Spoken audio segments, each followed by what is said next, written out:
Now, one of the tricky parts about second species counterpoint is that in the midst of dealing with all these rules, watching out for all the parallels, keeping in mind neighbor tones, passing tones, and all the rule and everything else, we still have to make a nice sounding melody.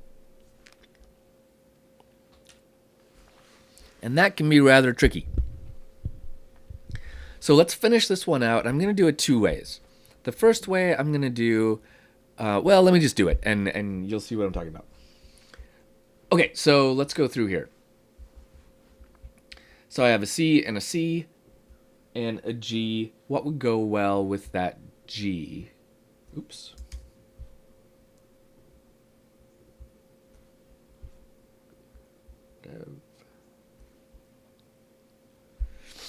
Okay, a G, that goes up. Let's do contrary motion. I can go down to a B. That makes a third. It's rather nice. Let's do... We could do a consonant skip here and get us up to a D. That works well. Now we have an E, and we could go up to an E since we're kind of on our way there anyway. So that makes it a nice melody line. This da-da-da-da-da kind of thing works well. Let's try doing a passing tone here. So I could go down to a D. That's going to make a seventh between E and D. So if that's a true passing tone, I've got to go to a C here. So hopefully that works. I have an A and a C. That makes a third. That's okay. Let's go now up to a D again here, and let's make that another passing tone. So that's a fourth, A to D, right? And fourths are considered dissonant. So if I'm going to treat that as a passing tone, I go up to E. If I went down to C, it could be considered an upper neighbor tone. Let's have a look at that. That makes a G and a C, which is another fourth. So that's a dissonance. So that's not going to work there. So let's go up to an E and call it a passing tone. That makes a G and an E, which is a 6. And that works okay, because that is a consonant. Next, so I've done 2 passing tones in a row. Let's just do like a consonant skip. Let's go down to a B. G, E, and B, that works, because that makes a third between G and B. Now I have an F. Easiest way would be go back up to a C here. So F and C is going to be a fifth. Then I can go right up to a D, which is a sixth. So I've got 2 consonant intervals in a row. That's not a consonant skip. That's just 2 consonant intervals. And now here I have an E and an E. I can land right on an octave, which would be great. Let's do another consonant skip. Let's do a big consonant leap down to G so I can set up this A to work, right? So I'm going to jump down to G here. That's a consonant leap. E to G is a third. That works just fine. And then I can finish it out. Cool, right? I don't think I broke any rules. Let's hear it.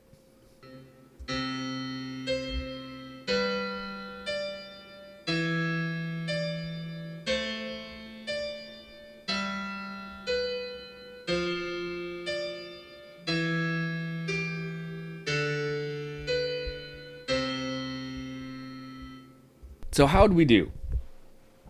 We obeyed all the rules, but our melody is pretty boring. And what makes it boring is I've kind of overused C, D, and E. Nearly everything is C, D, and E. Here's a B, here's a G, and here's an A. Other than 1, 2, 3, 4, 5 notes, it's all C, D, and E. So it's really kind of contained in a very narrow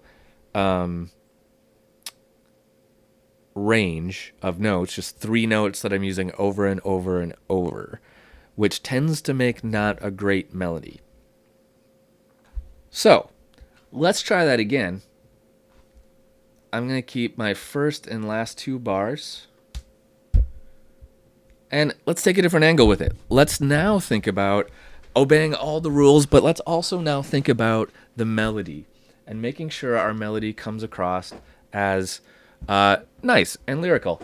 What we want is not to be repeating a bunch of notes, and we also tend to want like kind of a direction to it, like a high point around the 3/4 mark, or some kind of point, some kind of moment in it. So it climaxes somewhere, it reaches a high note. You can do it with a low note also.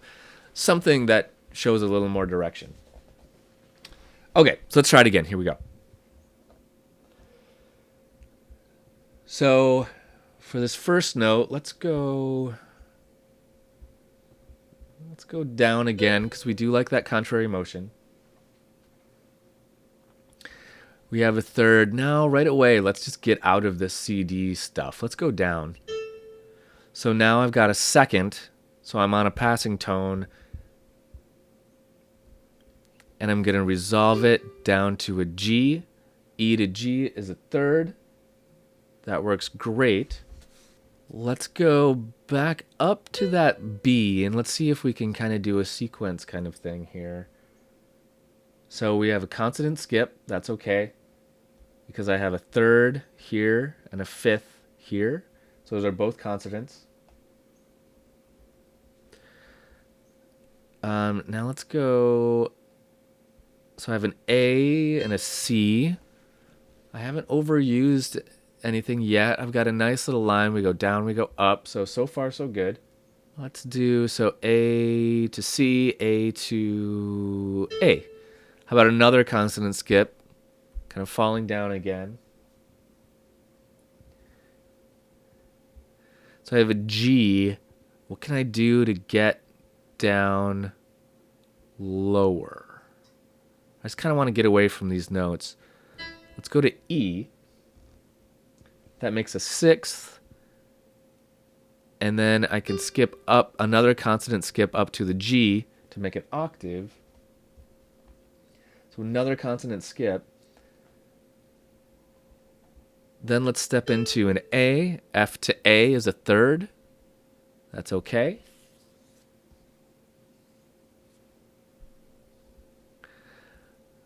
Now let's do something a little weirder. Let's go B. So that's a dissonance. So that's going to be a passing tone. And I'm going to hopefully step into C against an E. That works. That is a sixth. But check this out. This B, this is a new interval that we haven't used in one yet, because F to B is a tritone, right? So that's actually an augmented fourth. But it's okay. Remember, augmented fourth, diminished fifth are in the allowable dissonant intervals. As long as they're on the second half of the measure, they're allowed in second species counterpoint. So that tritone is actually okay here, because we stepped into it, we stepped out of it, it's on the second half of the measure, and it's one of the intervals that are okay. So I land on a C with an E underneath it, so I'm on a sixth. Let's jump up to an E. So another consonant skip, and then I've got this big interval here, and that kind of works, but I like this as being like my high point of the melody, this E. So maybe if we let that breathe a little bit, let's change this.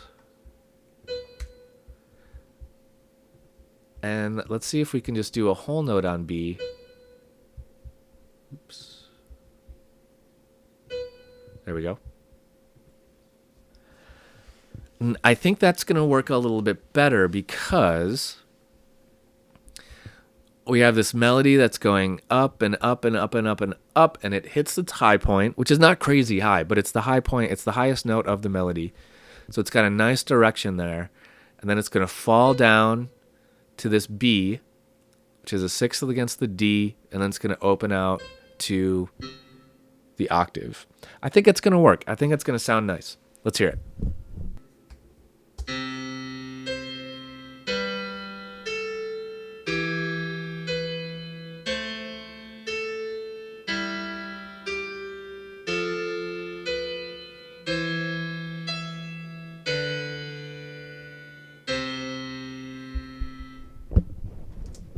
All right, it's better, right? It's much better than the first one. And I'm pretty happy with it. The melody has a much more interesting shape. So when you're writing these, this is just another thing we have to think about while we're working on counterpoint is, does it sound interesting, right? We can obey all the rules and write something really dumb. That's totally possible. So be keeping in mind the flow of the melody. You want it to have, a range of about an octave. That's not that's not a rule. Don't hold yourself to that really fiercely. But mine in this case does have a range of exactly an octave, actually, meaning the lowest note, if I look for that, it's an E. The highest note is an E. So it's got a range of about an octave. It kind of meanders around inside of an octave. And that's nice. That makes for a nice melody. If you have too big of a range, it feels like you're just jumping around like crazy. And if you have too small of a range, it feels like you're just repeating notes over and over like you saw in the first one that we did.